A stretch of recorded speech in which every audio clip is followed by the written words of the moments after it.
Hey everybody, welcome back to the Hip Horse. Thanks for joining us. Tommy D here along with Johnny Lowe. We're talking Belmont Stakes Day. We gave out our Belmont picks on our other video, but we're going to talk about the mandatory late pick five. Well, it's not the late pick five. Pick five, it starts in race number 6. That's race 6 through race 10.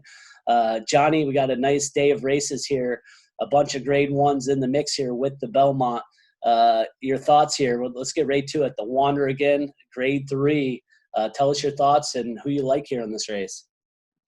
Yeah, so it is definitely a great day of racing. We start off the grade ones with the second race of the day. That's a tough race, a lot of speed in there. But moving forward to that pick five, we started off with the grade 3. It's going to be a mile, one turn on the turf. Two horses that I look at in here I think are going to be really tough are going to be the 5, Selflessly. Selflessly is by More Than Ready out of a Grand Slam mare. The pedigree screams a mile to me. Turf, especially Chad Brown. You've got Javier Castellano. The horse is coming off a pretty big layoff. Brown's got 13 works into the horse. It was last seen in the Grade 1 Breeders' Cup Juvenile turf for fillies. I think the horse had a little bit of trouble. I expect the horse to have grown over the winter and expect him to come out in Chad Brown style and run a big race. Another horse I'm taking a look at is the 4, Antoinette. Antoinette is running out there for Bill Mott and Johnny Velasquez, who team up and just win race after race. Antoinette is by Hard Spun out of an Elusive Quality mare owned by Godolphin. Really good combination of owner, trainer, jockey, good breeding for the distance. The horse is active, has 2 races on the year right now. A lot of the horses are coming off the layoffs. Already has a win over the turf, ran the last couple on the dirt. I expect the horse to move up and improve right here. Hopefully the horse shows a little bit of speed and gives Sweet Milena a little bit of company up front, doesn't let her sneak off. Yeah, Johnny, Wander again, like you said, this is a grade 3 that kicks off the mandatory pick 5, race 6. You talked about the 5 and the 4, Selfishly, Chad Brown, and then Antoinette with Bill Mott, both solid choices. A couple of horses that I'd like to add into the mix. You mentioned her Sweet Milena. This is going to be the speed of the race here, Johnny. For Todd Pletcher, this horse was 3rd in the Breeders' Cup last out, so been off the bench for a while, but the speed of the race, they might have to try to catch her here. That's the 2-horse, Sweet Milena at 7-5 morning line. And the other one is Highland Glory. This one I expect to be of a closer, if a late foot here, improving 3-year-old filly for Barclay Tagg is the trainer here, so good connections, and I think that the 3 could definitely show up on the board. So the 2-3 would be my choices here. You like the 5-4, so starting off the pick 6, maybe spreading here a little bit in race 6. Let's move along to race 7. This allowance race. This looks to be a really tough one, Johnny. This is 6 furlongs on the turf. A head scratcher. I wouldn't be mad at anybody if they did hit the all button here. Looks to be competitive. Your thoughts here in race 7? This is going to be an absolute scramble. These New York breds. This is a tough race. It's a full field. I guess we're going to have to see what the scratches look like tomorrow. A couple of horses that piqued my interest, but have a few red flags. The 6, Noble Jewel. Noble Jewel is a filly by Noble Mission. He's a full brother to Frankel. He's been making a splash with Code of Honor, who ran huge last year, came back, won his debut this year. The horse has got some good races underneath. Rosario's been riding the horse. He's going elsewhere. And the horse doesn't have very many works, but the horse does have a little bit of talent. I think especially in a field like this, the horse could show up. The 8, My Sassy Sarah, Michelle Nevin is the trainer on this horse. She hasn't ran since last November. This horse showed a little bit of promise as a 2-year-old as well. Beat the 4-horse Stronger Than You Know in here, who should be pretty odds on as well. Also, I see Irad Ortiz on the 12, Speightstown Gal. Speightstown Gal is by Cairo Prince. We're looking at 6 furlongs on the turf here. Cairo Prince, if you pay attention, is doing really, really well with his turf starters. I think that horse has a pretty good opportunity here, although that's another horse I'd like to see some more works. I think we've got 3 works under our belt. And 14, Ancient Brown. Ancient Brown is by Big Brown. Big Brown, who had his Triple Crown hopes dashed away in the Belmont in 2008. It was 2008, I believe, that he was in the dash for the Triple Crown. He's by Boundary. Boundary is really a turf sire, so I can see why they put Ancient Brown on the turf here. And he ran a pretty good third last time out. The horse had a bullet work going into that and showed up, had a nice little kick. Hopefully the post position doesn't overwhelm him, and he gives a decent run here at the end. Yeah, I have all those horses that you said marked down, like I said, but I have a bunch of horses here. You did touch quickly about the 4. This would be my top choice here. This is Stronger Than You Know. The trainer is a 25% trainer, pretty solid here. And this horse won by 3.5 as the favorite at Belmont off the bench, and it ran 3 races as a 2-year-old. So this filly improved pretty good, winning by 3.5. And you're getting 4-1 right now. I don't know if you'll get that price, but I like that price. And I like the 5, Winfield J, a little bit too. This horse will be getting equipment change. Blinkers are going to be coming on for Edward Barker, trainer here. 13%, does a pretty good job. Second off here.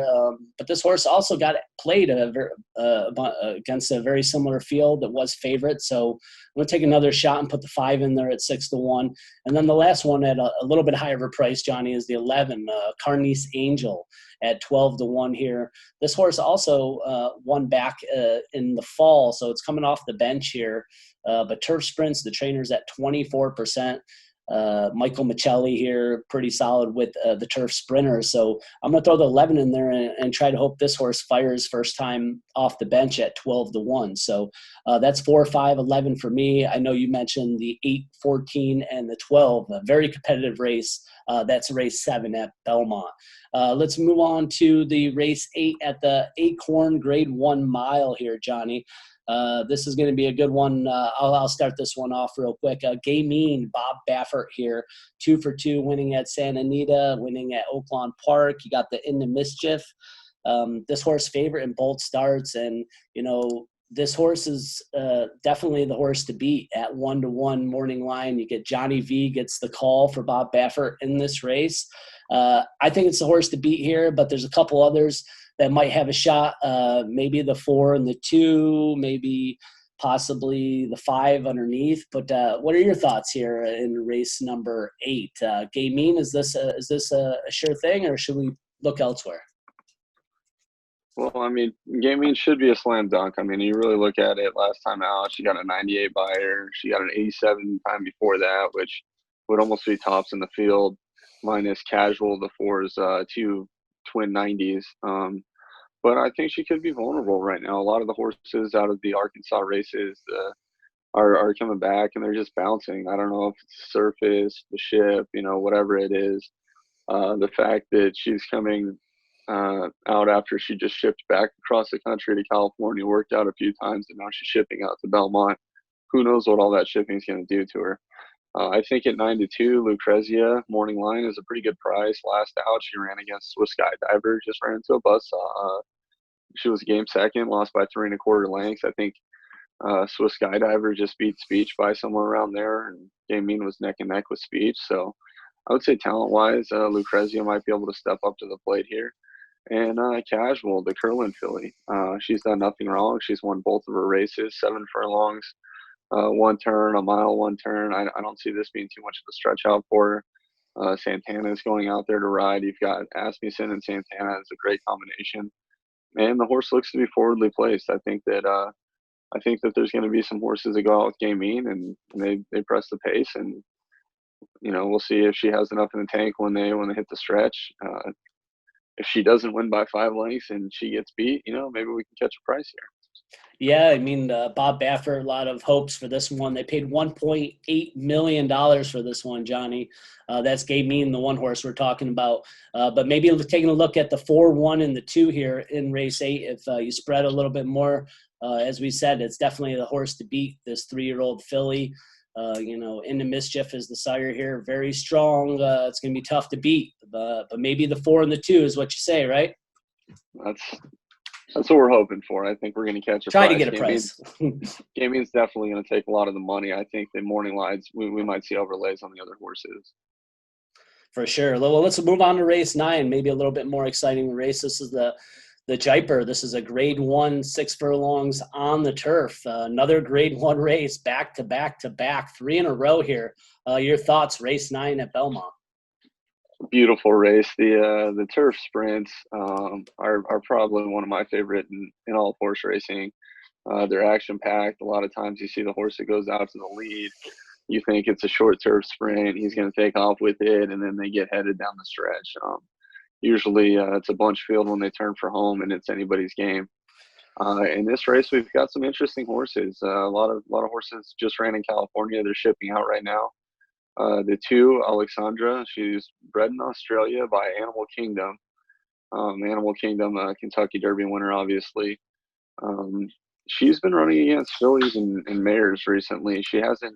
I don't see any races where she ran against Open Company and had to take on the boys. So this is going to be an interesting move here for Neil Drysdale to ship her across the country and take on some of the better turf sprinters in the country. The 3 Texas Wedge last race out, he had Flavian Pratt aboard, lost by length to Wildman Jack. One of his competitors, Stubbins, is actually in this race as well. And I think my 2 picks are going to be Texas Wedge and Stubbins. I think that was a really good race that they come out of.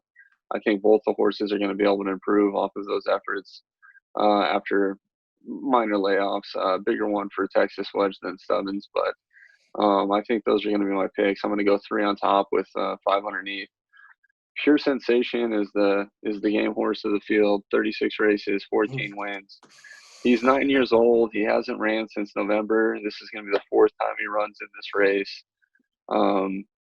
I don't know. If he runs the best race he can run, he can win. Has he lost a step? At some point, we all get old and we've hit the peak and we start to go downhill. I'm guessing sooner than later that's going to happen for a 9-year-old horse. And Hidden Scroll is a horse that always gets a lot of attention. He's working bullets. He just he's never really actually beaten anybody. He had an optional $35,000 claimer. He won by 12, 20 cents on the dollar. His maiden race in the mud, he won by 14. But his last race, he bucked the jockey off on the turf, and he got smoked by Whitmore and the likes of those horses. And I think I'm going to make him show me something. Hopefully he takes some money late. His last race he was only 3-1, so I'm thinking maybe either the 3 or the 5 might be an overlay for us. Yeah, I mean, I kind of agree with you on the horses that you spoken about in this race, and the 2. I think that facing the boys, the 6-year-old mare Rosario Drysdale, just that last performance off the bench, Jolie Olympica, a very game horse, and losing by a half and closing big at 5.5. So we're gonna go to 6 furlongs here. I like the chances here. It's gonna be a tough task, but I think the 2 horses definitely going to be up for it. The 3 Texas Wedge and Stubbins. So I totally agree with you. You got Peter Miller on turf sprints. I'm always paying attention to that. He's at 20% with 121 starts there, Johnny. That's a pretty good number.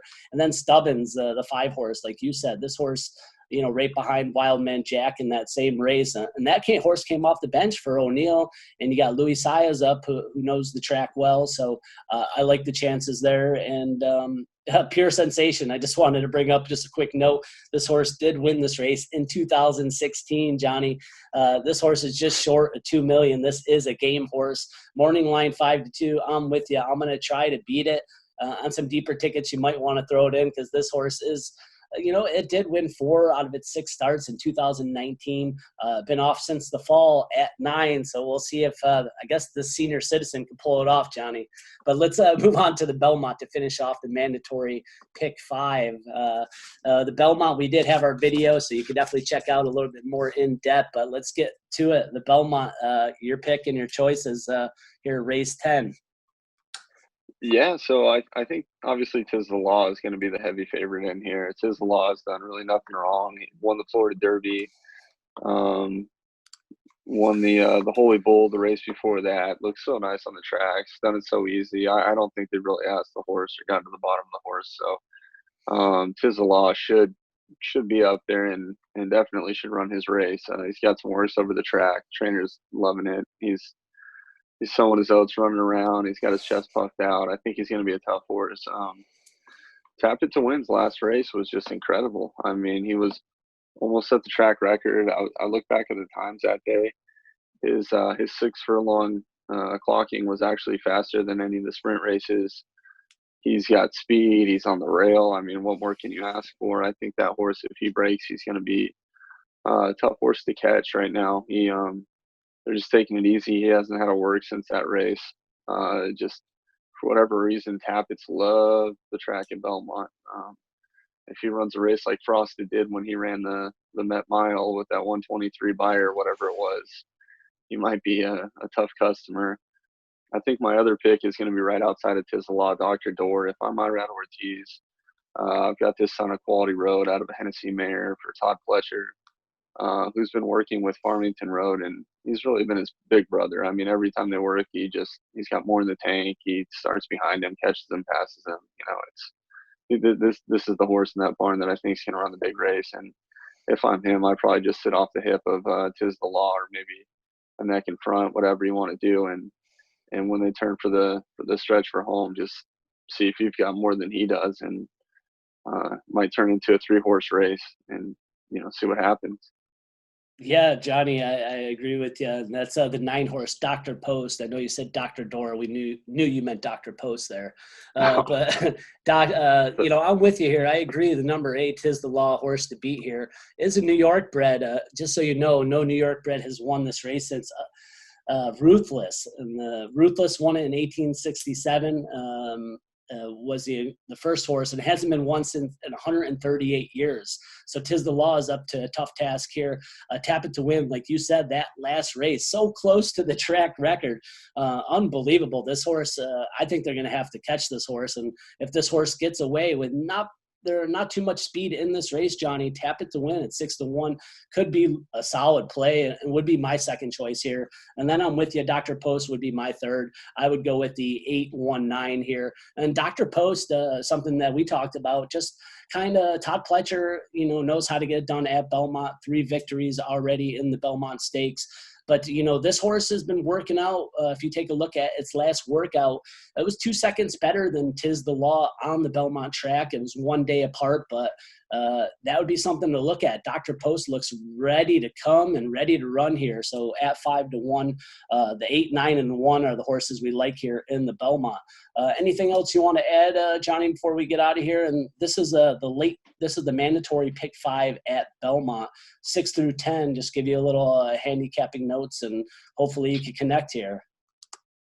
Yeah, I guess we did all our handicapping on a good track with some sunny weather. So let's cross our fingers for New York's weather out there, and good luck out there to anybody playing. If you go a little bit deeper in the Belmont Stakes, you catch a long shot. I think there's some pretty good odds out there. I'm going to play against some of those horses, even though I see some nice prices, but I think we've got a pretty good shot with the 3 horses that we took.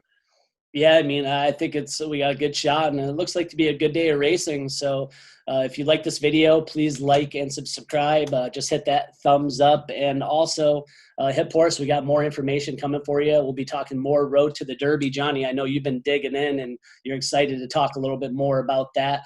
We got Del Mar and Saratoga starting up too, so we got some serious action to talk about. So stay tuned for more horse racing talk here with Johnny Lowe and me, Tommy D. Happy to have you always, and let us know who you like. Throw it down in the comments. And let us know who you think is going to win the race. We're always anxious to hear what you guys think too. So good luck, everybody. Johnny, always a pleasure, my friend. Belmont Stakes, 152nd running.